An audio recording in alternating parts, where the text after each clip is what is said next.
Muy buenas tardes a todos, todas las docentes y otros profesionales y personas interesadas en la educación. Hoy día vamos a tener un tema fascinante realmente para mí y urgente también, que tiene que ver con cómo deberíamos adecuar nuestras estrategias educativas ahora que ha vuelto la presencialidad en gran parte del país, donde se cancelan clases solo por motivos extraordinarios de salud, pero en general se está volviendo a la clase. No podemos hacer como que no hubiera ocurrido nada, ¿no? Y vamos a tener ahora una presentación que va a tratar sobre este tema, recuperación de aprendizajes, y lo voy a plantear en un minuto. Antes déjenme agradecer en primer lugar a Fundación Telefónica Movistar y Fundación Bancaria La Caixa, que son las instituciones que nos permiten estar reunidos el día de hoy. Le agradezco también a Laura Montes, nuestra intérprete, que nos está ayudando con esta presentación. Como decía, recuperación de aprendizajes. Miren, desde hace algún tiempo se venía hablando de lo que algunos han llamado la crisis de los aprendizajes, ¿no? Como algunos recordarán, hasta hace algunas décadas, tal vez 3 o 4, el reto educativo se planteaba principalmente como un reto de acceso a la educación, ¿no? Las personas deberían acceder, todas las personas, a la educación básica, inicial, primaria y secundaria. Pero más allá de eso, se esperaba, digamos, que los aprendizajes ocurrieran de una forma natural. Pues bueno, a través de múltiples estudios, pruebas estandarizadas, hemos aprendido que ir a la escuela no garantiza necesariamente llegar a los niveles esperados de aprendizaje, sino que en muchos casos los estudiantes se quedan por debajo de lo que se esperaría, por ejemplo, en sus habilidades de lectura, en sus habilidades matemáticas, en sus habilidades científicas, ciudadanas, etc. Esto, que ya era un problema, de esta crisis de los aprendizajes se hablaba antes de la pandemia, se ha visto acentuada por la pandemia, porque en muchos casos los estudiantes han tenido escaso contacto con sus docentes durante la pandemia, y este contacto ha sido todavía menor para los estudiantes que no tenían acceso a dispositivos digitales, como por ejemplo una tablet, una computadora o incluso un celular, o en zonas muy alejadas donde los estudiantes no tenían acceso a internet, y entonces se han perdido aprendizajes. Es un poco lo que se viene diciendo, y la situación, insisto, es sumamente inequitativa. Hoy vamos a hablar de esto. ¿Cómo podríamos recuperar los aprendizajes de los estudiantes luego de la pandemia? Sabemos que la pandemia existe, pero nos referimos a que se han retomado las clases presenciales, ¿no? Vamos a hablar de un proyecto que voy a presentar en unos minutos, que es el proyecto CREER, Creciendo con las Escuelas Rurales Multigrado. Y me da mucho gusto presentar a nuestra expositora de hoy, Jessica Tapia. Jessica es investigadora en GRADE y tiene una gran experiencia en el Ministerio de Educación y otros organismos, planteando temas principalmente de evaluación formativa, digamos, en el marco de una enfoque integral, digamos, para el desarrollo de competencia de las personas. Entonces, Jessica se va a ayudar con un PPT que ustedes están viendo, y lo que le voy a pedir a Jessica primero es que por favor nos explique un poco cómo se concibe este campo de recuperación de aprendizajes de manera internacional, cómo se define, cuáles han sido las lecciones aprendidas al respecto a partir de la pandemia. Por favor, Jessica. Hola, buenas tardes. Gracias, Santiago. Gracias por la invitación. Sí, en efecto, la experiencia internacional se refiere a varios de estos programas, a varias de estas estrategias. La primera diapositiva, porfa. Y en ese sentido, lo que la literatura menciona regularmente son programas como los programas de nivelación, los programas de aceleración, de tutoría, de enseñar al nivel adecuado, del tiempo de enseñanza adicional o de aprendizaje asistido por computadora, ¿no? O sea, en general, son programas que ya han estado dando vueltas, ¿no? Que los países los han utilizado antes de la pandemia, ¿no? Sino que, digamos, a raíz de la pandemia eh, toman como un interés renovado, ¿no? Precisamente por su potencial para recuperar aprendizajes de los estudiantes, ¿no? Por lo general, la finalidad de estos programas es evitar que los estudiantes repitan o abandonen la escuela, ¿no? Se enfocan, apoyan a los estudiantes en recuperar aprendizajes en competencias básicas de lengua y de lectura, matemáticas, ¿no? Se les concibe como un apoyo adicional de corto plazo que incrementa las clases regulares, a veces están inmersas en las mismas clases durante el tiempo de las clases regulares, o a veces están por afuera de las clases normales, regulares, ¿no? Varios de ellos se desarrollan principalmente en grupos pequeños de estudiantes también, ¿no? De manera que promueven más bien una enseñanza más personalizada o individualizada. Son facilitados por una persona, un tutor, generalmente diferente al docente que tiene la clase regular. Incluyen un diagnóstico, por lo general incluyen un diagnóstico del nivel de aprendizaje de los estudiantes y realizan asimismo evaluaciones de seguimiento. Lo otro es que adaptan el plan de estudios a las necesidades de aprendizaje, es decir, consideran los niveles específicos de desarrollo de las competencias, como es el caso, por ejemplo, específico de este programa de enseñar al nivel adecuado, ¿no? Y se ofrecen de manera presencial y a raíz de la pandemia también a distancia, ¿no? La siguiente, por favor. ¿Cuáles son, decías tú, que hay una serie, en efecto, de lecciones aprendidas y en base a ello algunas recomendaciones de la experiencia internacional en relación a esto, a cómo se puede implementar estos programas o estas estrategias de recuperación? Bueno, lo que se señala es que es muy importante que estas estrategias giren en torno principalmente a 3 ejes que se consideran críticos, ¿no? El primero es un plan de estudios que priorice lo esencial, es decir, que priorice eso que es fundamental que los chicos aprendan.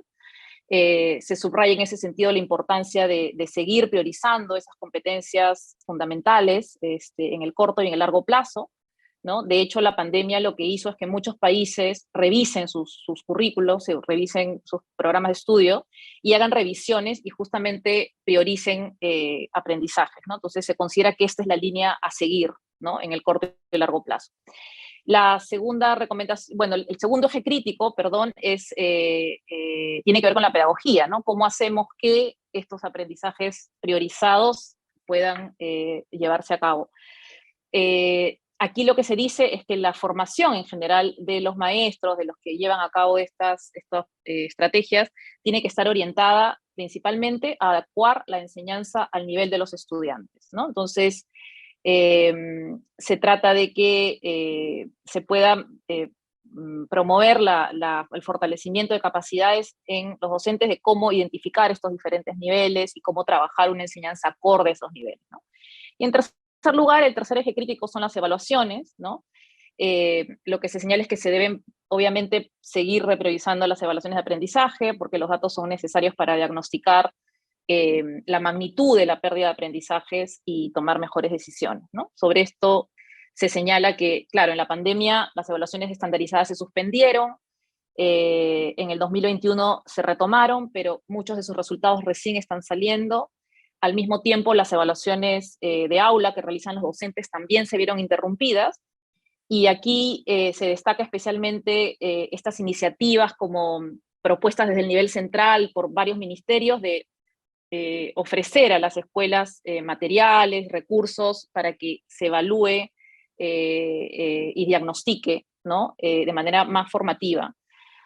Obviamente se insiste en que la evaluación formativa es lo que tiene, lo más promisorio, ¿no? En estos momentos, Y se habla también de avanzar hacia una cultura de evaluación reforzada, ¿no? Digamos, en la que las evaluaciones formativas y las evaluaciones estandarizadas se complementen, ¿no? Que nos provean información complementaria y que trabajen juntas para mejorar el aprendizaje.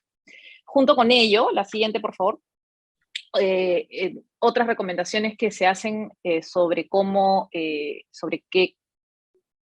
seguir implementando estos programas. Bueno, obviamente hay que tratar de expandirlos, de reforzarlos, de aprender de lo que está en curso, ¿no? De sacar lecciones aprendidas de programas ya existentes, de enfocarse en lectoescritura, principalmente en las competencias aritméticas, es decir, lo básico, lo que está en la base de cualquier aprendizaje, ¿no? Lo que los niños necesitan para poder a partir de ahí seguir construyendo otros aprendizajes. Evidentemente contar con buenos sistemas de monitoreo y evaluación, diagnosticar, basarlo en el diagnóstico y luego monitorear el proceso y los resultados de los programas. También se señala que es muy importante abordar la salud y el bienestar psicosocial, no solamente los aprendizajes, ¿no? Sino que es muy importante también implementar evaluaciones que nos permitan diagnosticar cuáles han sido los efectos de la pandemia en estos aspectos, ¿no? Para diseñar estrategias integrales que permitan abordarlos, ¿no? Adecuadamente. Y por último, se recomienda seguir insistiendo en abordar las brechas digitales, es decir, continuar con las iniciativas de dar conectividad a las familias, a las escuelas y al mismo tiempo mejorar las competencias digitales de los estudiantes y de los docentes, ¿no?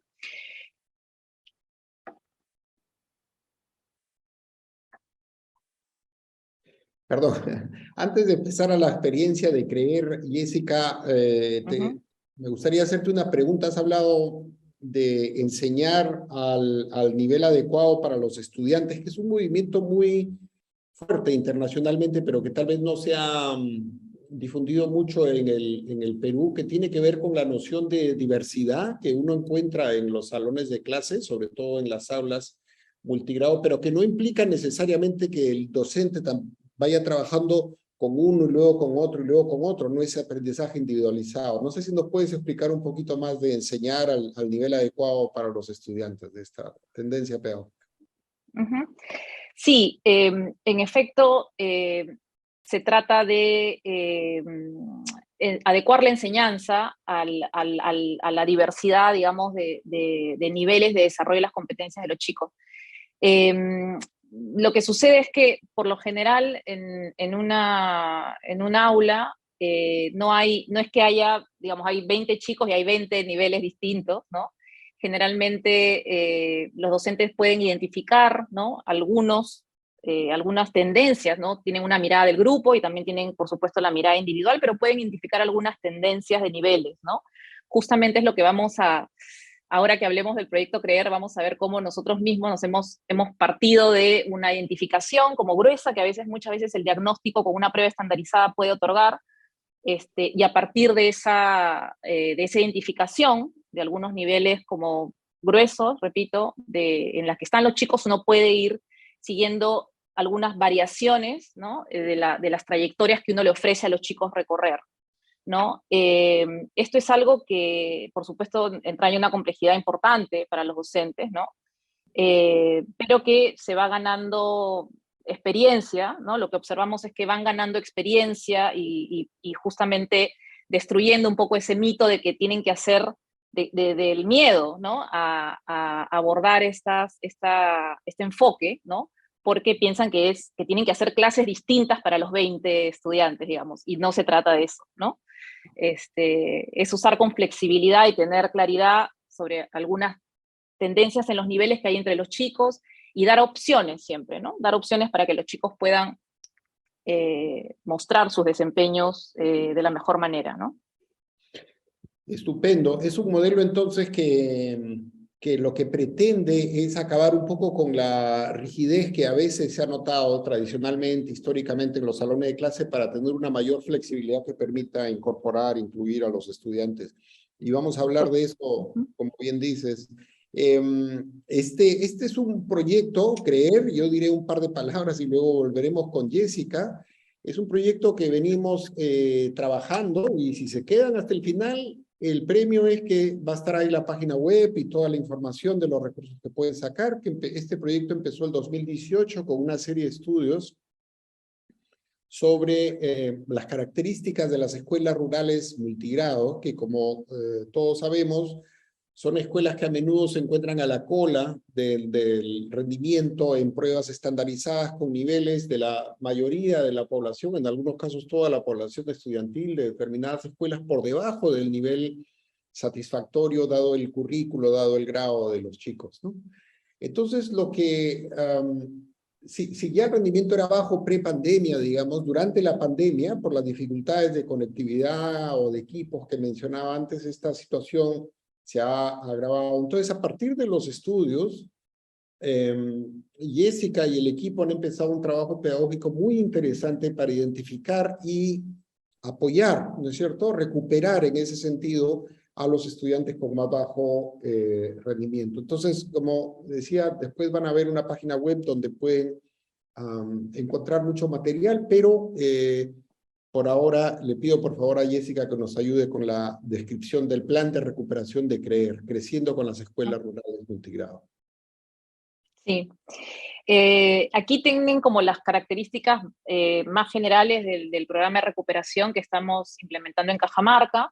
El propósito principal de la estrategia es mejorar los aprendizajes en lectura de los estudiantes de tercero a sexto de primaria que presentan mayores vacíos de aprendizaje. A la vez también atendemos el bienestar socioemocional de los estudiantes que lo requieran. Ahora vamos a hablar también de eso un poquito más. La población atendida, en relación a la población atendida, estamos en 16 escuelas en Bellavista, en la provincia de Jaén, y 16 en el distrito de Cachachi, en Cajabamba. Estamos hablando de 371 estudiantes en total que forman parte de la estrategia.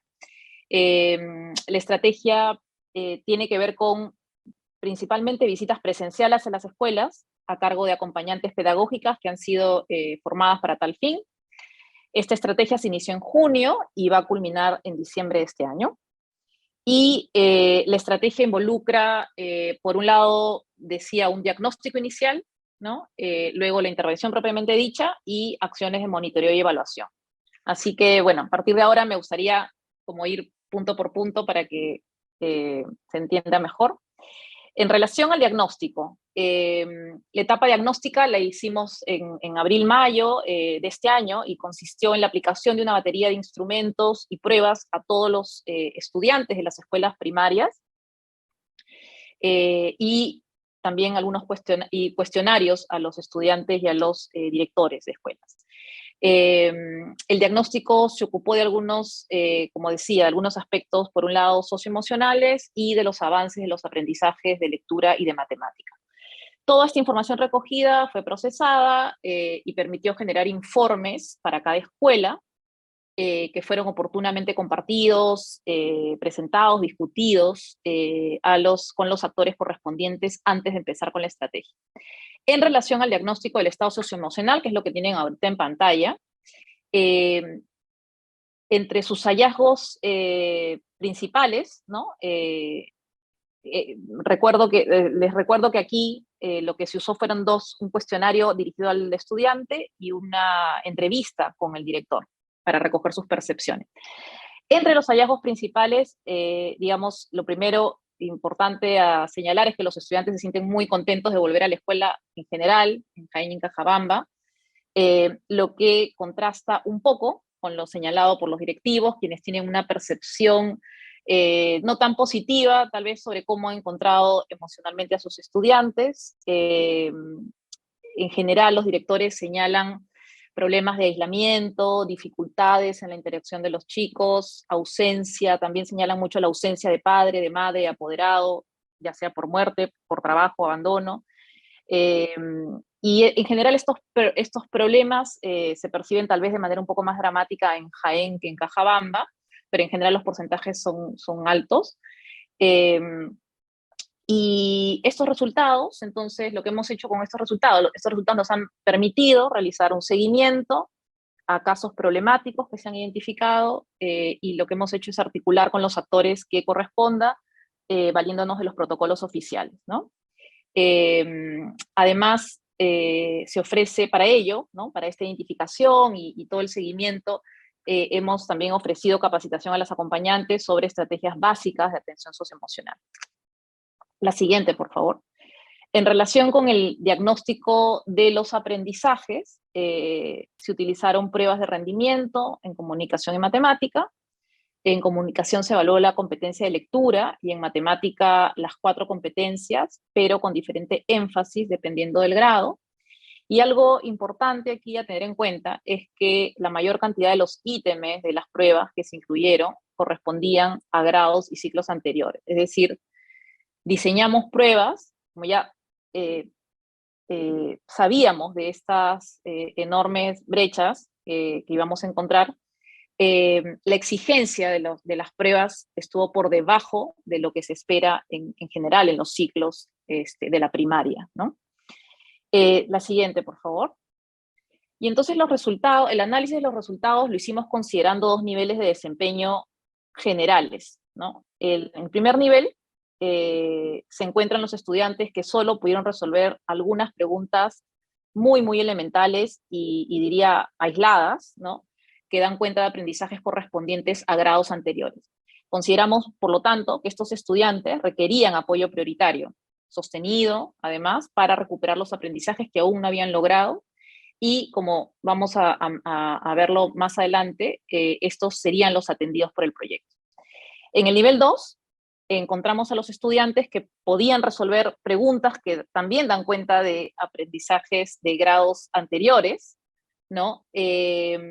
Pero contaban con algunas, al mismo tiempo, contaban con algunas nociones básicas que pensábamos les podrían permitir seguir desarrollando sus aprendizajes hacia lo esperado de manera un poco más autónoma, ¿no? Entonces, si bien estos chicos tampoco podemos decir que han logrado lo esperado para el grado ciclo en el que se encuentra, pensábamos que no, su atención no era prioritaria, ¿no? Por lo tanto, los estudiantes ubicados en el nivel 2 decidimos no serían atendidos por el proyecto.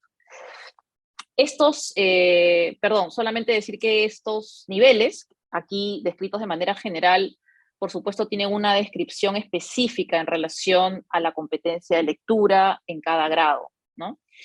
Bien, con respecto a los resultados, ¿no? Aquí tienen los resultados de lectura en Jaén, ¿no? Como pueden ver, los porcentajes de estudiantes en el nivel 1 oscilan entre el 41% y el 84,4%, ¿no? El grado con el porcentaje menor de estudiantes en este nivel es quinto grado de primaria, y el grado con el porcentaje mayor es cuarto de primaria. Y otro dato relevante también es que en todos los grados hay más hombres que mujeres en el nivel 1. Siguiente, por favor. En el caso de lectura, esto es en Jaén, ahora veamos los de Cajabamba. Aquí es un poco más dramático, ¿no? Más del 70% de los estudiantes se encuentran en el nivel 1 en todos los grados. El grado con menor porcentaje de estudiantes en esta situación es quinto, con un 73,8%, y el grado con mayor porcentaje de estudiantes en nivel 1 es cuarto grado, llegando al 99%, casi todos, ¿no? Bien, con respecto a matemática, recuerden que evaluamos las 2 áreas, ¿no? Con respecto a matemática, de tercer a quinto grado de primaria, hay alrededor del 75% de estudiantes en el nivel 1, esto es en Jaén. Destaca que sexto grado de primaria tiene 82,9% de estudiantes en este nivel, varios puntos porcentuales por encima del resto de grados. Y la siguiente, por favor, en relación a los resultados de matemática en Cajabamba, en todos los grados, al menos el 89% de los estudiantes se encuentran en el nivel 1, y el grado con el porcentaje mayor de estudiantes en esa situación es tercer grado, donde llegan a ser 93,3% de estudiantes, ¿no? Como ven, los resultados fueron muy alarmantes, ¿no? Más aún en matemática. La siguiente, por favor. Entonces, hasta ahí lo que les he descrito es el diagnóstico, ¿no? aplicamos todos y sus instrumentos, analizamos la información, definimos estos niveles y trabajamos entonces en la comunicación a las escuelas del diagnóstico también, ¿no? Entonces, voy a contarles ahora un poco ya sobre la intervención misma, ¿no? Como ya les había contado, se trata de visitas presenciales a escuela a cargo de 6 acompañantes pedagógicas. Cada acompañante tiene a su cargo 4, 5 o 6 escuelas. Cada escuela es visitada cada 15 días. En cada visita un acompañante trabaja con 2 grupos de máximo 6 estudiantes, son grupos pequeños. Cada grupo es atendido en un bloque de 2 horas y media. Priorizamos lectura y cada grupo recibe entre 10 a 12 sesiones prediseñadas. Voy a seguir desarrollando esto más adelante. Y el monitoreo y la capacitación de las acompañantes es permanente. Cada semana nos reunimos con ellas y evaluamos la semana y vamos capacitándolas en lo que sigue, en las sesiones que van a desarrollar en la semana siguiente. Siguiente, por favor. Bien, entonces yo aquí quisiera como detenerme en 4 características pedagógicas que guían la estrategia de CREER, ¿no? Es muy importante tenerlas en cuenta. O sea, la primera es que tiene que ver con la priorización de estudiantes, ¿no? Dado que tenemos recursos limitados, ¿no? Materiales, humanos también, ¿no? Tuvimos que hacer una priorización, ¿no? Ya de arranque priorizamos lectura, pese a que hicimos un diagnóstico en ambas áreas, ¿no? En este momento priorizamos solo lectura. Establecimos que cada grupo debía tener un máximo de 6 estudiantes, ¿no? Porque estábamos apostando también porque la eficacia, digamos, de la estrategia tenía que ver con esta atención un poco más personalizada. Luego priorizamos estudiantes de 3er a 6º grado de primaria y particularmente, perdón, los de 5º y 6º grado, ¿no? O sea, estos estudiantes, si se ponen a pensar, estos estudiantes son aquellos que han cursado la mayor cantidad de años a distancia, ¿no? A diferencia de los estudiantes de 1er y 2º grado, ¿no? Dentro de este grupo, además, se consideró que son los estudiantes de 5º y 6º, que principalmente requieren desarrollar y fortalecer aprendizajes básicos, ¿no? Dado que se encuentran próximos a su transición hacia el nivel secundario, ¿no? Entonces se consideró que debíamos atenderlos a ellos de manera prioritaria para evitar futuras deserciones del sistema, ¿no? Y por supuesto, priorizamos a los estudiantes que se encuentran en el nivel 1, ¿no? Es decir, aquellos estudiantes que solo pueden resolver preguntas muy elementales de la prueba, ¿no? Importante esto, ¿no? Que no implica que aquellos estudiantes que se encuentran en el nivel 2 no necesitan apoyo, ¿no? Sino que necesitan el apoyo con menor urgencia que los del nivel 1, ¿no? Bien, la otra característica la tienen en pantalla, que es el uso de materiales ya existentes en las aulas, es decir, nosotros diseñamos, la estrategia está, la estrategia usa estos materiales que el ministerio ha puesto a disposición, ya ha puesto desde hace varios años en las escuelas multigrado, ¿no? Es decir, armamos las sesiones, voy a referirme a esto más adelante, pero armamos las sesiones para los estudiantes tomando actividades de este material que ya existe. Lo usamos flexiblemente al margen de los grados, ¿no es cierto? Porque si los estudiantes necesitan aprender cuestiones básicas de lectoescritura aún, por más que estén en 5º o 6º grado, se utilizan precisamente las actividades que deben ser para ellos al margen del grado, ¿no? Estos materiales son los cuadernos de autoaprendizaje, que son los que están en todas las aulas multigrado, y un material que el ministerio también propuso a raíz de la pandemia, que son fichas de refuerzo y fascículos de lectoescritura. La siguiente, por favor. Bien, la otra característica central tiene que ver con esto de lo que hablábamos, Santiago, que tiene que ver con el nivel actual de desarrollo de la competencia en lectura de cada estudiante, ¿no? Entonces partimos de la idea de que las actividades de enseñanza son más efectivas para elevar los niveles de logro si están adecuadas a los diferentes niveles de desarrollo de las competencias de los estudiantes, ¿no? En ese sentido, es claramente solo comprendiendo el lugar en el que se encuentran los estudiantes en su aprendizaje, se pueden concebir actividades de aprendizaje adecuadas a estos niveles, ¿no? Entonces la estrategia asume que, digamos, el aprendizaje es más efectivo cuando a los estudiantes se les brinda actividades lo suficientemente exigentes, ¿no? Para poder mantener el interés, pero no tan difíciles como para desalentarlos, ¿no? Por ello, la propuesta didáctica está diseñada en función de una evaluación diagnóstica, ¿no? Esta a la que me acabo de referir inicial, que apoyó precisamente la identificación de estos niveles, ¿no? Siguiente, por favor. Bien, esta característica de la estrategia tiene que ver con una propuesta de trayectorias, ¿no? O recorridos posibles y flexibles. Es decir, los resultados de la prueba diagnóstica a la que acabo de hacer referencia mostraron, ¿no?, que la mayoría de estudiantes pueden realizar tareas de lectura muy elementales que involucran aprendizajes de grados anteriores, como acabamos de decir. Estos son los chicos que están en nivel 1, ¿no?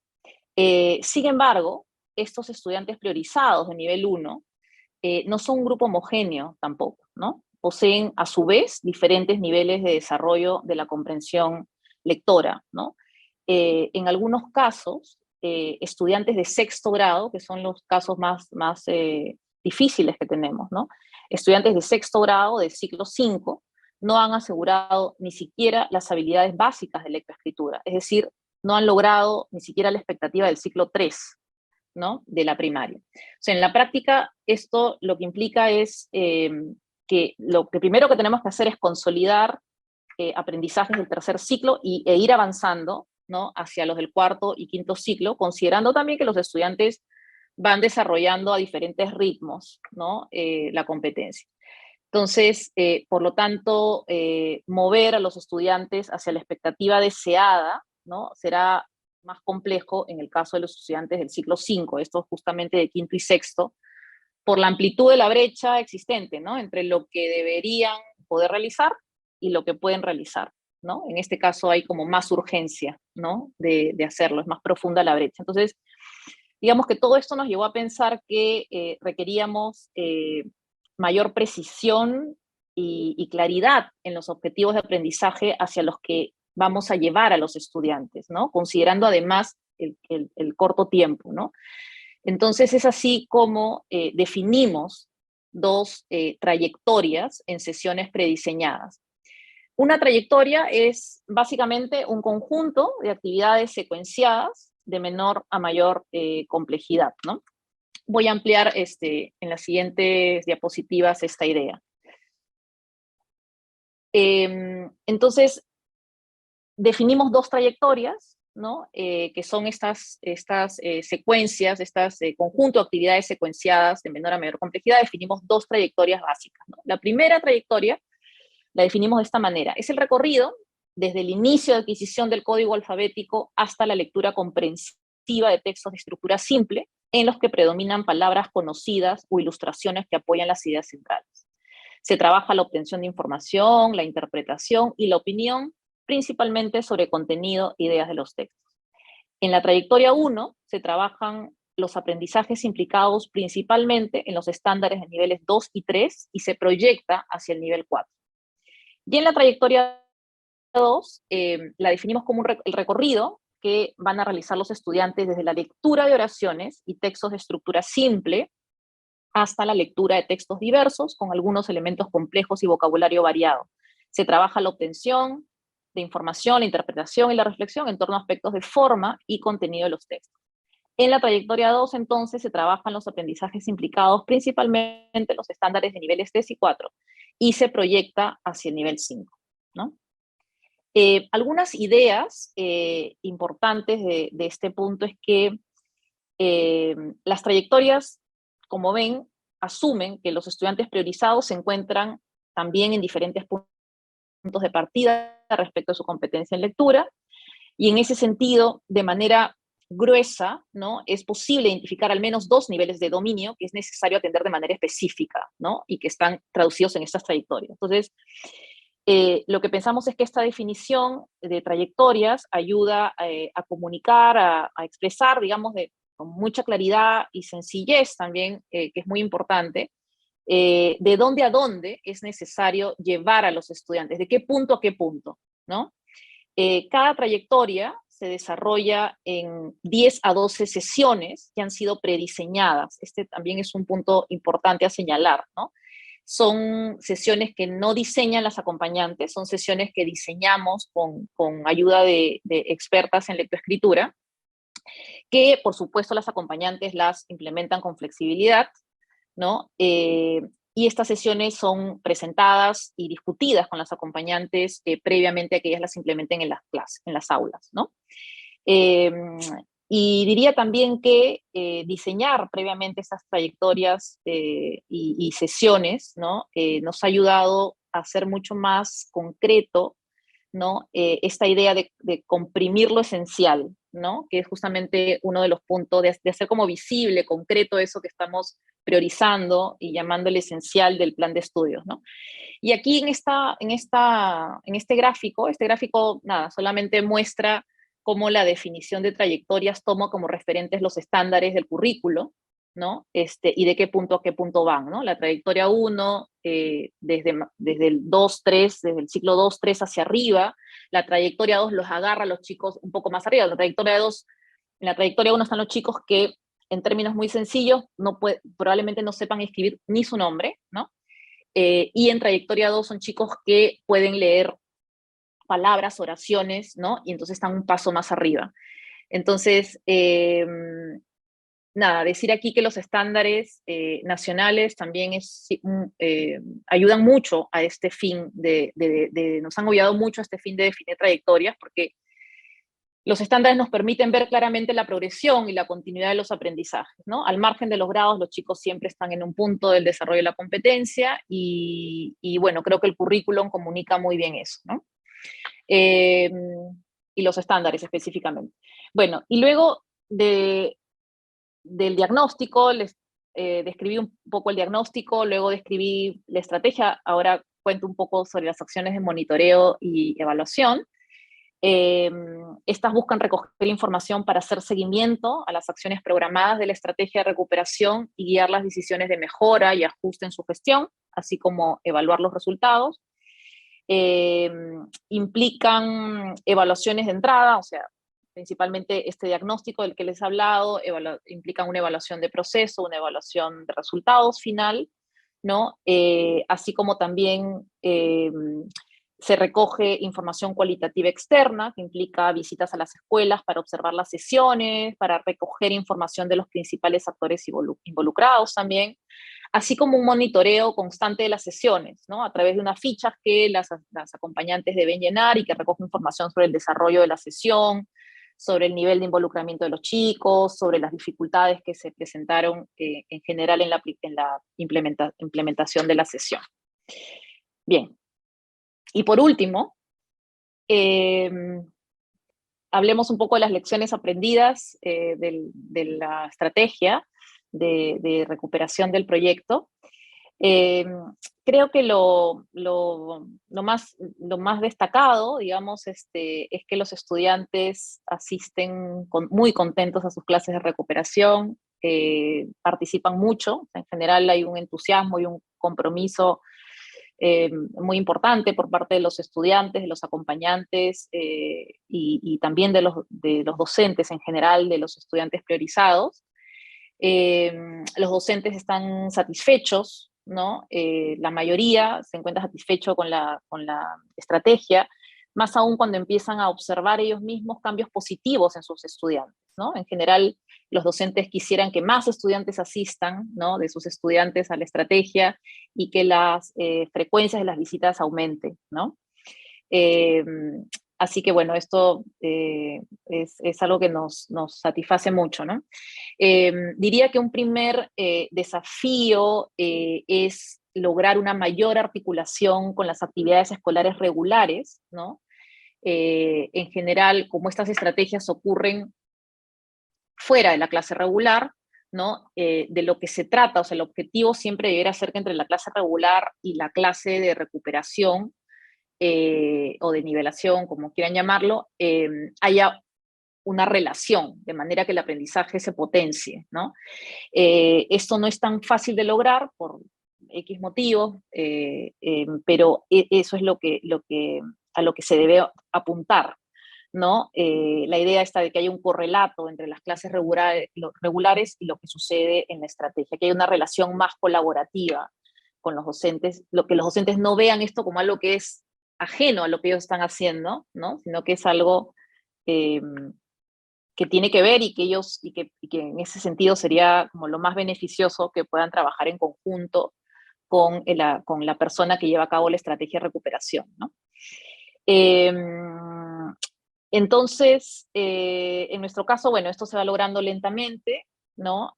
Conforme pasan las sesiones, las visitas, vemos que la relación se va estrechando un poco más, ¿no? A medida también que los docentes van comprendiendo más, se muestran más interés por ver qué es esto que a los chicos les gusta tanto, ¿no? Así que bueno, eso algo me parece que es un desafío muy importante tener en cuenta, que hay que trabajarlo. Eh, por otro lado, diría que hay que tener en cuenta que las capacidades que deben manejar las personas a cargo de la estrategia, o sea, en nuestro caso las acompañantes, ¿no? Porque son todas docentes además, son complejas, ¿no? Por ejemplo, deben poder diagnosticar, ¿no? Interpretar los desempeños de los chicos, comprender esto de los diferentes niveles de desarrollo y cómo uno atiende esos diferentes niveles de desarrollo de los estudiantes, ¿no? Comprender de manera profunda, diría, el enfoque comunicativo, esta aproximación del enfoque comunicativo en el aprendizaje de la lectoescritura, ¿no? Los modos en los que los estudiantes habitualmente aprenden a leer, ¿no? Deben poder traducir estas interpretaciones acerca de lo que van observando, ¿no? En acciones de enseñanza, ¿no? Ellas toman decisiones a partir de esas sesiones prediseñadas, igual ellas toman un montón de decisiones, ¿no? Evidentemente, inclusive estas sesiones contemplan algunas variaciones, ¿no? Y ellas tienen que tomar esas decisiones y algo que observan ellas a menudo es justamente diferente ritmo que los chicos tienen en una misma trayectoria, ¿no? Chicos que aprenden más rápido, que les más, entonces ellas van pudiendo ofrecerles actividades más complejas y otros que van más lento, ¿no? No obstante, están dentro todavía de este objetivo de la trayectoria X, ¿no? Entonces, eso también es muy importante e interesante. Y obviamente es difícil también y complejo que atiendan dos trayectorias distintas en paralelo, ¿no? Entonces son como una serie de capacidades complejas, ¿no? Las personas que llevan a cabo estas estrategias deben tener, ¿no? Todo ello requiere una capacitación desde nuestro punto de vista continua a las acompañantes pedagógicas, o sea, no basta con capacitar al inicio de la estrategia, sino que es una estrategia que requiere un acompañamiento al constante a las personas que están a cargo de la estrategia, ¿no? En nuestro caso, nosotros les contábamos, tenemos todas las semanas reuniones donde hablamos de lo sucedido en la semana y adelantamos lo que sigue, ¿no? Y además atendemos sus dudas y sus dificultades a lo largo de la semana, que son las visitas a las escuelas, ¿no? Así que requiere permanente atención, digamos, a lo que sucede cada día.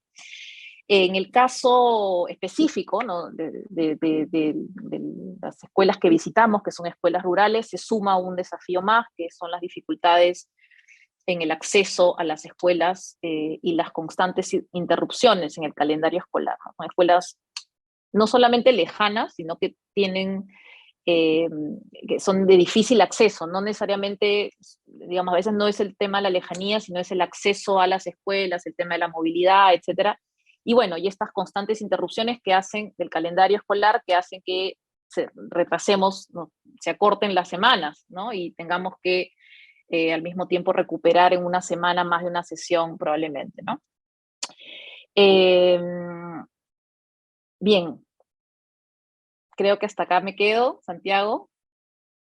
No sé si hay preguntas, encantada de responderlas.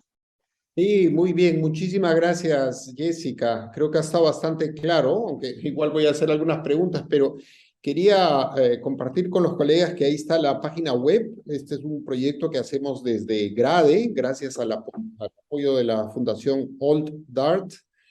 Pero ahí está la página web. Si ustedes entran ahí van a encontrar una gran cantidad de estudios. Yo sé que hay muchos docentes, por ejemplo, haciendo tesis de maestría, a veces de doctorado, licenciatura, en fin. Está también nuestra página en Facebook y nuestro canal en YouTube.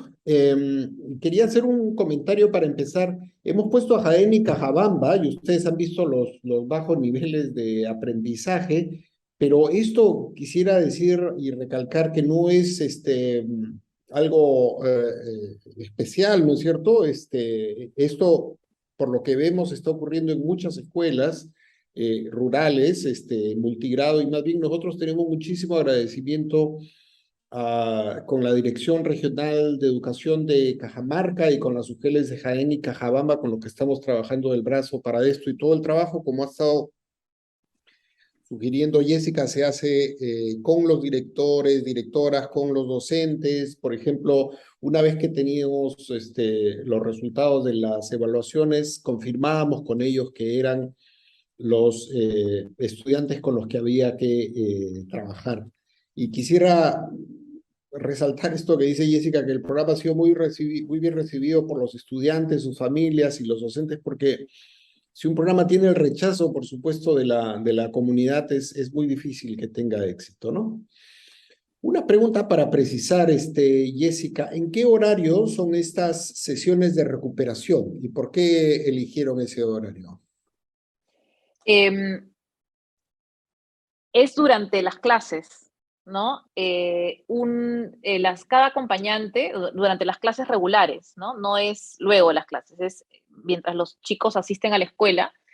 Y las acompañantes, decía, atienden dos grupos, ¿no? De máximo 6, y cada grupo lo atienden en 2 horas y media. Un grupo lo atienden antes del recreo y otro grupo lo atienden después del recreo, ¿no? ¿Y por qué no se hizo contra horario? ¿Por qué no se hizo con la tarde, que era a veces una tendencia? Eh, bueno, porque en general había dificultad en que los chicos puedan quedarse, los docentes. Son escuelas rurales donde el tiempo, la movilidad, el traslado hace que todo eso sea muy complicado, ¿no? De hecho, nosotros atendemos escuelas, hay un grupo de escuelas donde el acompañante se queda en las escuelas a lo largo de la semana, porque son precisamente las escuelas más lejanas y con más difícil acceso, ¿no? Eh, claro, digamos, la atención en esas escuelas también tiene un punto buenísimo, que es que la acompañante puede participar, digamos, de todo el horario de lunes a viernes, ¿no? Inclusive los chicos tienen, además de la sesión, se llevan una tarea a casa, ¿no? Hay una sesión que ellos tienen ahí con la acompañante y se llevan además una tarea como de refuerzo a su vez.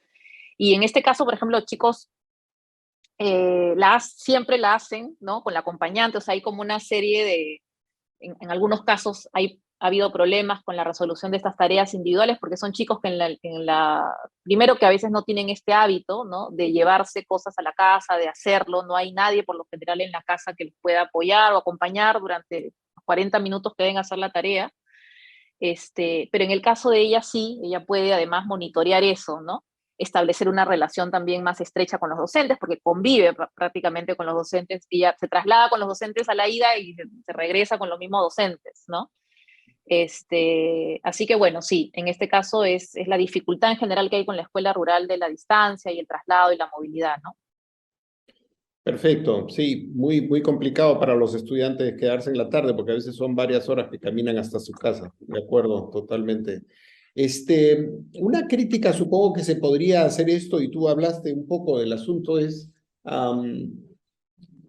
¿por qué Solo lectura, bueno, que abarca también un poco de escritura, ¿no? Me imagino, en el proceso, Sí. pero ¿por qué solo lectura? ¿Por qué no también matemática? O incluso podría uno decir, ¿por qué no ciencia? ¿Y por qué no? ¿Qué explica el énfasis en el aprendizaje de habilidades de lectoescritura? Ujú. A ver, yo creo que lo que explica que no atendamos las dos, en primer lugar, son los recursos limitados, ¿no? O sea, hay que también tener en cuenta no solamente los materiales, ¿no? Sino que los humanos también. O sea, no es tampoco tan fácil conseguir personal calificado para llevar a cabo este tipo de estrategias, ¿no? Eh, y hubiéramos querido, entonces, pues sí, por supuesto, o sea, creo que incorporar matemática es nuestro próximo reto, ¿no? Como para seguir, digamos, en el sentido de que queremos seguir fortaleciendo la estrategia y ampliar, ¿no? Eh, pero creo que tiene que ver principalmente con una limitación de recursos en general que nos ha hecho concentrarnos en lectura. Nosotros vamos a intervenir formalmente en el proyecto del próximo año, y este año nosotros queríamos, ya en este vínculo que ya empezamos a establecer con los actores con los que vamos a trabajar a partir del próximo, queríamos justamente, ¿no? Nos pareció una muy buena manera de empezar el trabajo, digamos, el pre-trabajo, ¿no? Apoyando a los docentes, conociendo las escuelas mejor y apoyándolos en esta estrategia de recuperación, pero a su vez tampoco teníamos tanto tiempo, ¿no? O sea, en realidad la estrategia dura de junio a diciembre. Estamos hablando, decía yo, de 10 a 12 sesiones. Hemos hecho una labor de compresión, de priorización de aprendizajes ahí, como contaba. Entonces, creo que todo eso ha hecho que tengamos que focalizar solamente en lectura. Y bueno, la opción por lectura o lectoescritura es por lo que ya he señalado, digamos, no hay aprendizaje que pueda construirse en ningún área si de base no está eso bien cimentado, ¿no? Así que creo y nos damos cuenta que eso es así, ¿no? O sea, como señalé, en estos niños que forman parte de la estrategia hay mucha brecha en el tema de lectura, ¿no? O sea, niños de sexto que no sepan aún leer es grave, ¿no? Eh, y entonces, bueno, es también importante que los docentes comprendan que no pierdan, porque al inicio, ¿no? Parte de esta relación, ¿no? De diálogo con los docentes, en este diálogo con los docentes de los chicos, lo sentían como una pérdida de tiempo, tal vez, ¿no? Entre comillas. O sea, lo sacan de la clase regular y entonces se desesperaban porque van a perder el tiempo, o sea, se están perdiendo de algo, ¿no? Esta sensación de que se pierden de otros aprendizajes. Y en realidad no es una pérdida, ¿no? Es una ganancia. No hay forma de que ellos sigan avanzando sin haber primero eh, atendido estas serias deficiencias que tienen los chicos, ¿no? No hay forma de que vayan construyendo a partir en otras áreas, ¿no? Si no saben leer ni escribir, ¿no? Así que eh, eso está en la decisión. Estupendo, sí, se habla de lectura, escritura y matemática como áreas o aprendizajes instrumentales para seguir aprendiendo, ¿no? A menudo sí, los Así textos. es. Este trabajo de recuperación de aprendizajes va a seguir el próximo año, pero alguna gente interesada podría decir tal vez que esto puede ser demasiado caro o cómo se puede hacer escalable y cómo se puede hacer sostenible. Y ahí te quería pedir que cuentes un poco el trabajo que estamos pensando con los estudiantes de últimos ciclos de institutos superiores pedagógicos. Ujú. Sí, pensamos que una manera de poder escalar esto es trabajar con los estudiantes de últimos ciclos de los pedagógicos, ¿no? De Cajabamba, de Jaén, y capacitarlos para que puedan ellos llevar a cabo la estrategia, ¿no? Entonces, es una manera además de fortalecer capacidades en la región, de hacer esto sostenible. Ellos son los futuros docentes de esas escuelas, ¿no? Así que bueno, para la ampliación lo que queremos es ampliar idealmente en matemática, ¿no? Con este apoyo de los estudiantes de últimos ciclos, cuyas capacidades el proyecto fortalecería, evidentemente, ¿no? Y serían parte de la estrategia. Por lo cual estamos muy agradecidos también con los ISPs de Jaén y Cajabamba. Todas las escuelas de las que ha hablado Jessica son escuelas de 3 docentes o menos, donde el reto pues de la diversidad y de la inclusión son muy importantes, ¿no? Este es un esfuerzo que va a seguir, en el cual se está aprendiendo del monitoreo y de la evaluación de actividades, como bien contó Jessica hace un rato, bueno, puedo invitar a la gente a que sigan en redes y en la página web las novedades para ver cómo ocurre esto. Yo me voy a despedir agradeciéndole a Jessica, pero les cuento un par de cosas. Hay un material complementario que me parece que puede ayudar a cimentar algunas de las nociones generales que ha planteado Jessica. Es un texto que publicó hace poco el Banco Mundial, justamente alrededor de la noción de recuperación de aprendizaje. Vamos a poner el texto en la web. Pero sobre todo el tema del capítulo 5 es el que tiene que ver más con lo que estamos viendo aquí. Y se viene otra presentación en este seminario a cargo de Carol Rivero, profesora de la Universidad Católica y directora de la Maestría en Tecnología de la Información y Comunicación en la Facultad de Educación. Y ella nos va a hablar sobre innovación tecnopedagógica. ¿Qué es eso? Quédense, conéctense y ya lo verán que va a estar muy interesante y vendrá acompañada también de un texto. Entonces me despido nuevamente agradeciendo a Fundación Telefónica Movistar, a Fundación Bancaria La Caixa y agradeciendo a todos los participantes en este seminario que espero sean todos parte de la comunidad Educarred. Entonces nos volvemos a encontrar con Carol para seguir conversando sobre estos temas educativos fascinantes. Mil gracias nuevamente, Jessica. Mil gracias, Laura Montes. Hasta pronto. Gracias.